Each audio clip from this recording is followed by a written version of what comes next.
Assalamualaikum everyone and welcome to my channel History with Samina. Dear students, today I am here again with the same topic, that is the rise of nationalism in Europe with lecture part 4. हमारा जो previous सब topics थे that was the treaty of Constantinople जो हमने discuss किया। उसके बाद हमने रोमांटिक आइडियोलॉजी और रोमांटिक इमेजिनेशन, उसके बाद हमने वर्निकुलर लैंग्वेजेस का डिस्कस किया, how language played important role in making nation states. और आज का जो सब टॉपिक है that is hunger, hardship and popular revolts. Hunger, hardship, and popular revolts from 1830 to 1848. So, this period from 1830 to 1848, Europe में देखा गया there were great economic hardships. Economic hardships के रीजंस क्या थे कि वहाँ पे एब्रप्ट इंक्रीज हो गया पॉपुलेशन में, और साथ साथ ही बैड हार्वेस्ट भी हो गया।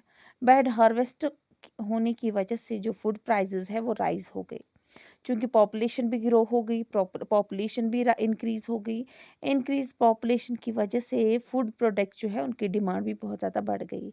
डिमांड तो यहाँ से ज़्यादा थी लेकिन सप्लाई बहुत कम थी, और बैड हार्वेस्ट की वजह से और भी ज़्यादा कम सप्लाई हो गई थी, जिसकी वजह से वहाँ उनका प्राइस जो है वो राइज़ हो गया था, वो इंक्रीज़ हो गया था। जब सप्लाई कम होती है, डिमांड ज़्यादा होती है, तब प्राइस जो है वो राइज हो जाता है या रेट जो है वो इंक्रीज हो जाती है। साथ में ही इंग्लैंड में इंडस्ट्रियलाइजेशन आया था, जिसकी वजह से और ज़्यादा इकोनॉमिक हार्डशिप्स क्रिएट हो गई। इंडस्ट्रियलाइजेशन आने से पहले इंग्लैंड के जो लोग हैं वो हैंडमेड गुड्स, हैंडमेड प्रोडक्ट्स बनाते थे और यूज़ भी करते थे। क्योंकि जब इंडस्ट्री सेटअप हो गई, इंडस्ट्रियल गुड्स बनाने लगे, मैशिंग गुड्स बनाने लगे, जिसकी वजह से मैशिंग गुड्स जो है वो बहुत कम टाइम में बहुत ज़्यादा प्रोडक्ट्स बनाते हैं। एक मशीन हैंडमेड गुड्स में ज़्यादा टाइम लगता है, तो मैशिंग गुड्स जो थी वो बहुत चीप रेट्स पे बेची जाती थी, जिसकी वजह से डिमांड उन्हीं की ज़्यादा थी।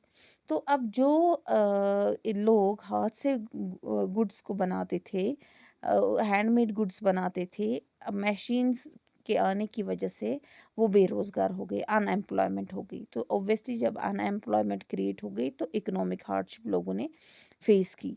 तो इसका इम्पैक्ट मेन जो था दैट वाज इन फ्रांस। तो फूड शॉर्टेज हो गई, फूड शॉर्टेज की वजह से जो not only food shortage but unemployment भी क्रिएट हो गई। फ्रांस में लोगों ने क्या किया, उन्होंने बैरिकेड्स इरेक्ट किए मेन डोर पे, मेन रोड्स पे, जिसकी वजह से जो लुइस फिलिप जो था इस सिचुएशन को कंट्रोल नहीं कर पाया और वो फ्रांस से भाग, और जो लुइस फिलिप था वो फ्रांस से भाग गया। तो इस लुइस फिलिप हमने थोड़ा सा मैं रिकैप्चुलेट करती हूँ यहाँ पे। लुइस फिलिप का हमने पढ़ा था कि जब जुलाई रेवोल्यूशन आया था फ्रांस में, तो वहाँ पे लोगों ने कॉन्स्टिट्यूशन बनाया। कॉन्स्टिट्यूशन मोनार्की के अंडर उन्होंने लुइस फिलिप को हेड बनाया था अपनी कंट्री का, लेकिन इस सिचुएशन को कंट्रोल नहीं कर पाया और वो वहाँ से भाग गया। तो इसका रिजल्ट ये रहा फ्रांस में कि वहाँ पे लोगों ने अपनी एक नेशनल, चूंकि नेशनल असेंबली जो बनाई हुई थी, नेशनल असेंबली प्रोक्लेम्ड फ्रांस है रिपब्लिकन कंट्री, यानी कि फ्रांस में रिपब्लिकन गवर्नमेंट आ गई। National assembly declared that the head of the country will be now elected person. अब कोई हेरिडिटरी रूलर नहीं होगा, अब कोई मोनार्क नहीं होगा, जो भी हेड होगा कंट्री का वो एक इलेक्टेड पर्सन होगा। They guaranteed suffrage to all males above 21, that means जितने भी मेल्स है कंट्री में above 21 they can cast vote, and also guaranteed right to work. So these were the changes in France. अब ये 1848 from 1830 to 1848 ये changes आके France में, पहले वहाँ पे उन्होंने लुइस फिलिप को अंडर कॉन्स्टिट्यूशन मोनार्की अपना हेड बनाया, लेकिन बाद में इकोनॉमिक हार्डशिप की वजह से, जिसका इम्पैक्ट फ्रांस पे भी रहा, तो लुइस फिलिप जो है वो वहाँ से भाग गया। तो और इकोनॉमिक इकोनॉमिक हार्डशिप्स के बाद ही फ्रांस एक रिपब्लिकन गवर्नमेंट कंट्री बन गई, और वहाँ पे adult suffrage was given to all males above 21। Now this 1848 the revolution of the liberals. ये जो था फ्रांस में, ये जो चेंज आ गई फ्रांस में एक नई, इससे पहले भी हमने पढ़ा कि वहाँ पे अगर आप थोड़ा सा रिकॉल करोगे नाइन्थ में हमने पढ़ा था कि अंडर फ्रेंच रेवोल्यूशन किस तरीके से मोनार्की रूल ख़त्म करके लुइस 16 को एग्जीक्यूट किया गया था। तो उसके बाद फिर जैकोबियंस ने वहाँ पर रिपब्लिकन गवर्नमेंट बनाई। रिपब्लिकन गवर्नमेंट बनाने के बाद फिर वहाँ पे नेपोलियन आया, नेपोलियन ने डिक्टेटरशिप एस्टैब्लिश की, डिक्टेटरशिप गवर्नमेंट बनाई। तो उसके बाद फिर ट्रीटी ऑफ वियना 1815 में नेपोलियन का डाउनफॉल हो गया, और अंडर ट्रीटी ऑफ वियना वहाँ पे उन्होंने फिर से मोनार्की रूल जो बॉर्बन डायनास्टी थी उसको रिस्टोर कर दिया। ये थोड़ा सा स्टोरी लाइन में फिर से रिपीट कर रही हूँ। तो अब इसका इम्पैक्ट यूरोप की बाकी कंट्रीज़ पे पड़ा जिनको स्मॉल पैचेस में डिफरेंट मोनार्क्स ने डिवाइड किया था। उसमें है जर्मनी, उसमें है इटली। तो अब हम देखेंगे 1848 the revolution of the liberals. Liberals का थोड़ा सा मैं रिकैप्चुलेट करती हूँ, अगर थोड़ा सा आप खुद भी रिकॉल करोगे कि हमने लिबरल्स का पढ़ा था। This word liber has been taken from the root word liber which means freedom. तो यहाँ पे हमने देखा था कि ये मिडिल क्लास थे जो एरिस्टोक्रेसी के खिलाफ थे। They wanted to form the government by consent. They wanted to have a political and economic freedom in the society. And they wanted to unify their countries, जिनको small patches में different monarchs ने divide किया है और अपने कब्जे में कर लिया है। तो ये जो है रेवोल्यूशन ऑफ लिबरल्स, इसमें 1848 में देखा गया है कि there was a revolt of the poor and also revolt of educated middle class. गरीब जो थे वो थे, they wanted to have their economic rights, they wanted to have political rights, they wanted to exclude themselves and free themselves from the taxation system। और middle class जो liberals थे, middle class section जो society का था, they wanted to form the government by consent. तो चूंकि जो फरवरी 1848 event जो हो गया फ्रांस में, उसकी जहाँ पे उन्होंने मोनार्की रूल को ख़त्म करके उन्होंने रिपब्लिकन गवर्नमेंट बनाई है अपनी कंट्री में, और under universal adult mail suffrage. तो इसका इम्पैक्ट कंट्री के कॉन्टिनेंट की बाकी कंट्रीज पे भी पड़ा, क्योंकि वो कंट्रीज़ अभी इंडिपेंडेंट नेशंस नहीं थे, वो भी मोनार्क रूल के अंडर ही थे और उनको डिफरेंट पैचेस में डिवाइड किया गया था। बट स्टिल इसका इम्पैक्ट वहाँ के लोगों पे पड़ा and they wanted to unify their countries, जिसमें सिर्फ एक ही नहीं बल्कि एक ही सेक्शन सोसाइटी का नहीं, बल्कि सोसाइटी का हर एक सेक्शन इस चीज़ में इन्वॉल्व हो गया, इस प्रोसेस में इन्वॉल्व हो गया कि हमें अपनी कंट्रीज़ को यूनिफाई करना है। जैसे जर्मनी, उसको डिफरेंट पैचेस में डिवाइड किया गया था, इटली डिफरेंट पैचेस में डिवाइड किया गया था। तो जैसे जर्मनी में है, जर्मनी में बहुत सारे जो man women liberal middle class जो है, उन्होंने they also wanted to form the constitution and make a unified Germany, यानी कि अपना एक प्रॉपर कॉन्स्टिट्यूशन बनाएंगे और एक यूनिफाइड, यानी कि जर्मनी को जितने भी स्मॉल पैचेस में बाकी मोनार्क्स ने अपने कब्जे में कर लिया है, हम अपनी कंट्री के उन हिस्सों को वापस लेंगे उनसे। तो जो revolution of the liberals in German region, इस तरीके से जर्मन रीजन में जर्मनी में लिबरल्स का रेवोल्यूशन स्टार्ट हो गया। Members were middle class professionals, businessmen, prosperous artisans. They came together in the city of Frankfurt. वो फ्रैंकफर्ट में आए और उन्होंने ऑल जर्मन नेशनल असेंबली के लिए वोट दिया और ऑल जर्मन नेशनल असेंबली बनाई। नेशनल असेंबली में उन्होंने 831 इलेक्टेड रिप्रेजेंटेटिव्स रखे ऑन 18 मई 1848, और इन्होंने दे मार्चड, ये 831 इलेक्टेड रिप्रेजेंटेटिव्स ये निकले फ्रैंकफर्ट पार्लियामेंट की तरफ जो सेंट पॉल में था, चर्च ऑफ सेंट पॉल में था। तो उन्होंने वहाँ पे इन्होंने कॉन्स्टिट्यूशन ड्राफ्ट किया जर्मन नेशन के लिए, अपनी कंट्री के लिए, किन्होंने ऑल जर्मन नेशनल असेंबली जो बनाई गई 18 मई 1848 में, जिसमें 831 इलेक्टेड रिप्रेजेंटेटिव्स थे। दे मार्च टुवर्ड्स द फ्रैंकफर्ट पार्लियामेंट जो चर्च ऑफ एसटी पॉल में था। तो उन्होंने वहाँ पे अपना कॉन्स्टिट्यूशन फ्रेम किया, अपना कॉन्स्टिट्यूशन ड्राफ्ट किया और अपनी कंट्री को मोनार्की से कॉन्स्टिट्यूशनल मोनार्की बनाया और अपने कंट्री का जो मोनार्क था उसी को हेड बनाया, but subject to the parliament, यानी कि जो हमारी कंट्री का हेड है, उनकी कंट्री का जर्मनी में जो उस टाइम हेड था उसको that was the Friedrich Wilhelm fourth, जो मोनार्क था उस टाइम, तो उन्होंने कॉन्स्टिट्यूशन बनाया, फ्रैंकफर्ट पार्लियामेंट में गए, तो वहाँ पे मोनार्क को बताया आप हेड ही हो कंट्री के, लेकिन आपको काम करना है as per the constitution subject to the parliament, यानी कि आपके पावर जो है उन्होंने मोनार्क के पावर्स लिमिट कर दिए, क्योंकि कॉन्स्टिट्यूशन मोनार्की में मोनार्क के पावर्स लिमिटेड होते हैं, while as in monarchy there are unlimited powers. तो इसका आउटकम क्या रहा? इसका आउटकम ये रहा कि जब ये जो है फ्रेडरिच विल्हेल्म जो प्रूशिया का किंग था, लेकिन हेड था उस टाइम जर्मनी के इस हिस्से में, तो उसने क्या किया, उसने जब ये सुना तो उसने वो बाकी मोनार्क्स के साथ मिलके उनका सपोर्ट लेके उसने ये कॉन्स्टिट्यूशन रिजेक्ट किया, और उस पार्ट का हेड रहना, कॉन्स्टिट्यूशनल मोनार्की का हेड रहना उसने रिजेक्ट कर दिया। लेकिन इसका ज़्यादा ये जो है लिबरल रेवोल्यूशन जो आया था, I will repeat it, liberal revolution of Germany क्या था? लिबरल रेवोल्यूशन जर्मनी में ये था कि जब फ्रांस में लिबरल रेवोल्यूशन आया 1848 में, तो उसका इम्पैक्ट जर्मनी में भी पड़ा। वहाँ पे middle class, professional, businessman, artisan सब एक साथ मिल गए, और उन्होंने ऑल जर्मन नेशनल असेंबली बनाई, जिसमें 831 इलेक्टेड रिप्रेजेंटेटिव्स थे, और उन्होंने मार्च किया फ्रैंकफर्ट पार्लियामेंट की तरफ, जहाँ पे उन्होंने चर्च ऑफ सेंट पॉल जो थे, चर्च ऑफ सेंट पॉल जो है उसको वहाँ पे पार्लियामेंट बनाया, और कॉन्स्टिट्यूशन जो ड्राफ्ट किया उसको जर्मन नेशन और जर्मन कॉन्स्टिट्यूशन डिक्लेयर किया कि ये कॉन्स्टिट्यूशन जर्मनी के लिए है, और जो हमारा मोनार्क है उसको एज पर द कॉन्स्टिट्यूशन काम करना है। लेकिन जो मोनार्क था उस टाइम फ्रेडरिच विल्हेल्म फोर्थ, उन्होंने टोटली रिजेक्ट किया, और वो बाकी मोनार्क्स के साथ मिल गए और इनके अपोजिशन में आ गए। लेकिन सिर्फ मोनार्क ही नहीं, कुछ कंट्री के बाकी लोग भी इनके लिबरल्स के खिलाफ हो गए। क्यों?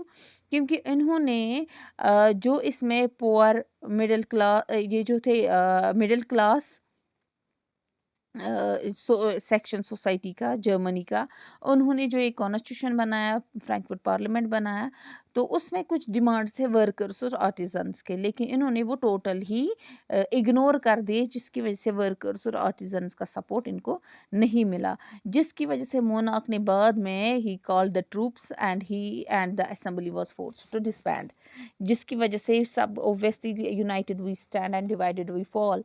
तो जब लोगों का सपोर्ट भी इनसे कम हो गया, तो उसकी वजह से मोनार्क पावरफुल हो गया, तो उन्होंने आर्मी बुलाई और इस असेंबली को डिसबैंड कर दिया। लेकिन ये जो लिबरल मूवमेंट थी जर्मनी में, इसमें बहुत सारे लोगों ने एक्टिवली पार्टिसिपेट किया था। वुमेन हैड आल्सो पार्टिसिपेटेड, चूंकि वुमेन folk जो है उनको पॉलिटिकल राइट नहीं दिया गया था। ये आप अपनी बुक में भी एक पिक्चर है, आपको वहाँ पे आप देख सकते हो, फ्रैंकफर्ट पार्लियामेंट की पिक्चर बना के है, जब वहाँ पे फ्रैंकफर्ट पार्लियामेंट में सब लोग आए थे, even women were also there, but they were only as observers to stand in the visitors gallery. उनको विजिटर्स गैलरी में एज एन ऑब्जर्वर रखा था, they were not given any right to speak. तो इस सब के बावजूद भी women played very important role and actively participated in this liberal revolution, but they उन्होंने women folk जो है, they had formed their own political association, they founded newspapers, and they had taken part in political meetings and demonstrations. अब जो ये liberal revolution आया था 1848 में, which wanted to unify the Germany from different monarchs and make Germany a republican country, तो क्या ये एक फेलियर अटेम्प्ट था, या इसमें ये टू सम एक्सटेंट ये सक्सेसफुल हो गए थे? अगर हम इसमें देखेंगे, was the revolution of the liberals 1848 a failed attempt? Obviously, we cannot say it was a failed attempt. It was the beginning of the revolution. It was the beginning of the unification process. इसमें जो conservative forces है, they were very easily capable. Easily, it was very easy for them कि वो liberal movement जो है 1848 उसको crash कर सके, क्योंकि उन्होंने जो change वो चाहते थे वो उसमें successful नहीं हुए, और जो old और ऑर्डर था वहाँ पे, कंजर्वेटिज्म जो रूल था वहाँ पे, उसको वापस रिस्टोर ही वो हो गया, वो लिबरल रेवोल्यूशन की वजह से ख़त्म नहीं हुआ। क्यों? उसके रीजंस क्या थे? सबसे पहले यही था कि जो मिडिल क्लास जो वर्कर्स थे, जो वहाँ पे आर्टिजन्स थे, उनके डिमांड्स उन्होंने उसमें इंक्लूड नहीं किए, जिसकी वजह से उनका सपोर्ट उनसे छीन लिया गया. Second one was women folk were not given any political right, and they were kept as mute spectators, or we can say observers. इसके अलावा जो मोनार्क्स थे उनका ये रोल रहा इसमें कि उन्होंने जो ऑलरेडी 1815 में 1815 से पहले जो वेस्टर्न यूरोप में कुछ चेंजेस लाई गई थी, like bonded labouring was serfdom system was abolished, bonded labouring was abolished.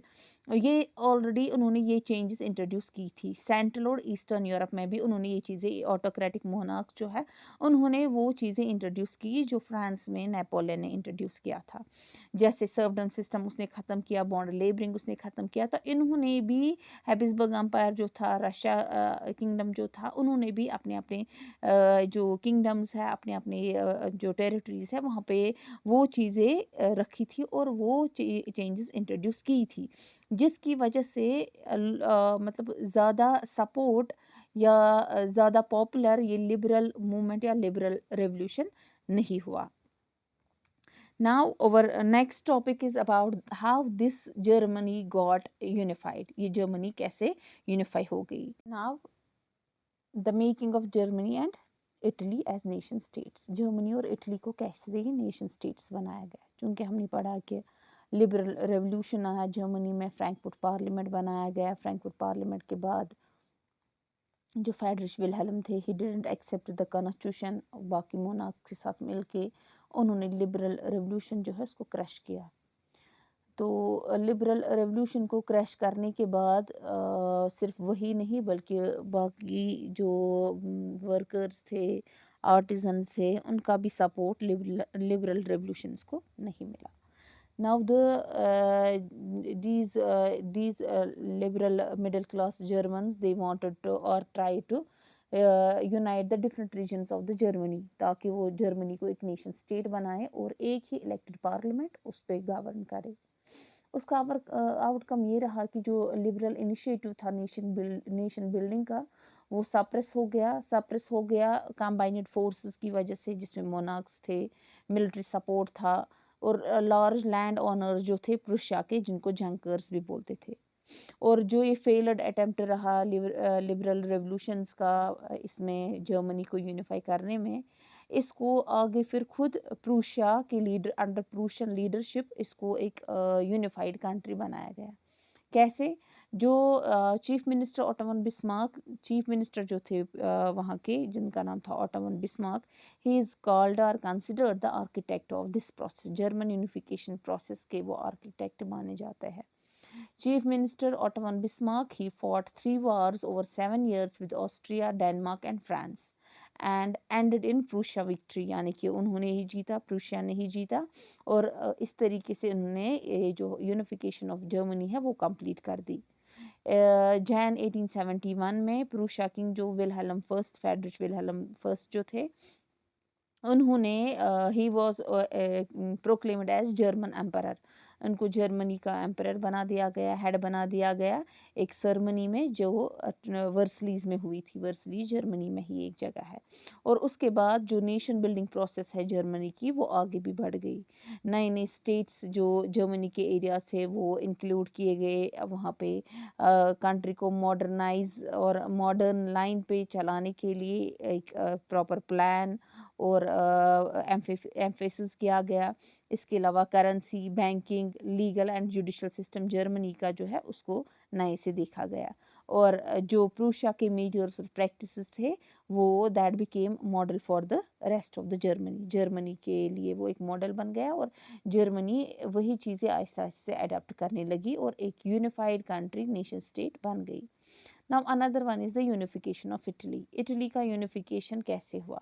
क्योंकि हमने पढ़ा पहले कि जर्मनी के जितने ये जो यूरोप है, यूरोप की जितनी भी कंट्रीज़ है वो डिफरेंट मोनार्क के अंडर थी, डिफरेंट पैच वर्क्स में डिवाइड की गई थी और डिफरेंट मोनार्क्स ने उन स्मॉल स्मॉल एरियाज पे रूल किया था। उसी तरीके से Italy too had a long history of political fragmentation, small small areas में डिवाइड किया गया था इटली को। During the middle 19th century, Italy was divided into 7 states, and only one was ruled. Sardinia Piedmont was ruled by Italian princely house. यानी कि 19th century में Italy को 7 states में डिवाइड किया गया था, और सिर्फ एक इटली का एक ही ऐसा हिस्सा था जहाँ पे इटली का ही प्रिंस रूल कर रहा था। जैसे नॉर्थ जो है ऑस्ट्रिया हेबिसबर्ग के अंडर था, सेंटर जो थे वहाँ पे पोप रूल कर रहा था, साउदर्न रीजन जो थे वहाँ पे बॉर्बन किंग्स स्पेन के रूल कर रहे थे। और इसके अलावा इटालियन लैंग्वेज जो है उसको एक वन कॉमन फॉर्म और सिंबल का उन्होंने इसको एज अ स्टेटस नहीं दिया था। वहाँ पे बहुत सारी रीजनल और लोकल वेरिएशंस थी, वर्निकुलर लैंग्वेजेस बोली जाती थी। तो इसके बावजूद भी इटली कैसे यूनिफाई हो गई। हमने इससे पहले ही पढ़ा अबाउट द रेवोल्यूशनरी, जिसमें गैसिपी मैजिनी थे, जिन्होंने एक रेवोल्यूशनरी मूवमेंट स्टार्ट की थी, और उन्होंने इससे बहुत सीक्रेट सोसाइटीज़ बनाई थी ताकि वो इटली को यूनिफाई करने में सक्सेसफुल हो जाए। लेकिन टू सम एक्सटेंट उसका जो प्रोग्राम था, उसकी जो स्ट्रगल थी, वो तो एक सॉर्ट ऑफ सीड उसने बो किया था, सीड सो किया था इस चीज़ का, रेवोल्यूशनरी मूवमेंट का, और बाद में वो फॉरवर्ड बाकी रेवोल्यूशनरीज या बाकी लीडर्स ने किया। जिसमें जो हमने देखा कि 1831 और 1848 में जो कुछ पहले ही वहाँ पे कुछ अपराइजिंग स्टार्ट हो गई थी, रेवोल्यूशनरी अपराइजिंग स्टार्ट हो गई थी, लेकिन जो फेल हो गई वहाँ पे एज सच ऑन ग्राउंड कोई सक्सेस नहीं देखी गई। लेकिन उसके बाद जो यूनिफिकेशन ऑफ इटली की जो प्रोसेस है वो चीफ मिनिस्टर जो वहाँ पे थे कैमेलो डी कैवियर और गैस्पी गैरिबाल्डी, ये जो एक रेवोल्यूशनरी थे, इन दोनों ने ही इस प्रोसेस को आगे बढ़ाया। लाइक इन दिस यूनिफिकेशन जो है इसमें इकोनॉमिक डेवलपमेंट, पॉलिटिकल डोमिनेंस और बाकी चीज़ें भी देखी गई कि जब हम कंट्री को यूनिफाई करेंगे उसके बाद हमारी कंट्री के जो रूल्स एंड रेगुलेशंस होंगे, जिसमें सारे फ्रैगमेंट्स जो है अलग अलग मोनार्क्स के अंडर है, उनको वापस ला के एक कॉमन एक नेशन बनाएंगे, जहाँ पे एक कॉमन लैंग्वेज होगी, एक कॉमन कॉन्स्टिट्यूशन होगा। तो इसमें जो चीफ मिनिस्टर कैवियर जो है, कैमेलो डी कैवियर जो है, उनका कंट्रीब्यूशन क्या था। ये जो कैमेलो डी कैवियर जो, वो ना रेवोल्यूशनरी थे और ना डेमोक्रेटिक थे। इवन कि he spoke French much better than he did Italian. Italian language में उनका उतना होल्ड नहीं था जितनी अच्छी से वो फ्रेंच बोलते थे। लेकिन उनके टैक्टिक्स की वजह से ही सर्डिनिया पायरेमन जो है, जो एरिया जो जहाँ पे उनके इटली का अपना किंग, अपना मोनार्क रूल कर रहा था, जिसका नाम था विक्टर इमैनुअल सेकंड, उन्होंने ऑस्ट्रियन फोर्सेस के साथ 1859 में लड़ा और फाइनली सक्सेसफुल हो गए उनको डिफीट करने में। उस तो वो कुछ हिस्से कैमेलो डी कैवियर ने इटली के साथ मिला दिए। उसके बाद दूसरा कंट्रीब्यूशन रहा गैस्पी गैरिबाल्डी, जो एक रेवोल्यूशनरी थे। उन्होंने एक large army of volunteers, armed volunteers उन्होंने अपनी लीडरशिप में बनाई थी, जिनको पूरी तरीके से उसने ट्रेन किया था, and they were ready to fight for the unification of Italy. और 1860 में उसने अपनी आर्मी के साथ मार्च किया towards the south Italy and the kingdom of two Sicilies, and he got succeeded winning the support of the local peasants in order to drive Spanish rulers. यानी कि जो वहाँ पे स्पेनिश रूलर्स थे, local peasants की वजह से उनके साथ लड़ के स्पेनिश रूलर्स को वहाँ से निकाल दिया। और इस तरीके से 1861 में विक्टर इमैनुअल सेकंड जो है, उनको यूनिफाइड इटली का हेड बना दिया गया। इस तरीके से ये जो है unification of Italy process complete हो गई। लेकिन ये जो है ये कंप्लीट यूनिफिकेशन प्रोसेस को कंप्लीट करने में किन किन का रोल रहा और किन किन का कंट्रीब्यूशन रहा, उसमें कैमेलो डी कैवियर हमने देखा, उसमें विक्टर इमैनुअल सेकंड देखा, उसमें हमने गैस्पी गैरिबाल्डी को देखा जो एक रेवोल्यूशनरी थे। इवन गैस्पी मैजिनी भी, ही also played very important role, in the unification of Italy. तो इसके अलावा इटालियन पॉपुलेशन जो थी वहाँ की रेट ऑफ इलिटरेसी जो थी वो बहुत हाई थी, जिसकी वजह से वो लिबरल नेशनलिस्ट आइडियोलॉजी में बहुत अनअवेयर थे। उनको जो बोलते थे उनको लगता था यही सही है, इसी तरीके से करेंगे। इवन कि एक एग्जांपल ये है कि वहाँ के जो पीजेंट, साउथ इटली के जो पीजेंट्स हैं, उन्होंने बहुत सपोर्ट किया गैरिबाल्डी को इस यूनिफिकेशन प्रोसेस करने को कंप्लीट करने में। उनको पता ही नहीं था कि हम यूनिफिकेशन प्रोसेस के लिए लड़ रहे हैं। उन्होंने इससे पहले इटालिया वर्ड सुना ही नहीं था। उनको पता था कि ला इटालिया, दैट मीन्स कि इटली यूनिफिकेशन प्रोसेस जो है ये उनको पता ही नहीं था कि इसका मतलब इटली यूनिफिकेशन प्रोसेस जो है, जो हम लड़ रहे हैं इटली यूनिफिकेशन प्रोसेस के लिए लड़ रहे हैं। उनको पता था कि ये शायद जो किंग है उनकी बीवी को किसी ने किडनैप किया है, तो उसी को वापस लाने के लिए हम लड़ रहे हैं। That means they were so illiterate कि उनको जिस तरीके से बोला जाता था वो उसी तरीके से चलते थे, उसी तरीके से वो एक्ट भी करते थे। सो यहाँ पे इटली यूनिफिकेशन प्रोसेस को कंप्लीट करने में बहुत सारे पर्सनैलिटीज़, बहुत सारे लोगों का कंट्रीब्यूशन रहा, जिसमें मिडिल क्लास थे, जिसमें पीजेंट्स थे, जिसमें वर्कर्स थे, जिसमें हम देखेंगे रेवोल्यूशनरीज थे, जिसमें लाइक जो Camillo de Cavour, Giuseppe Mazzini, Giuseppe Garibaldi, even monarch as well, Victor Emmanuel II. So wait for the next video, but don't forget to share and subscribe my YouTube channel, History with Samina. Thank you.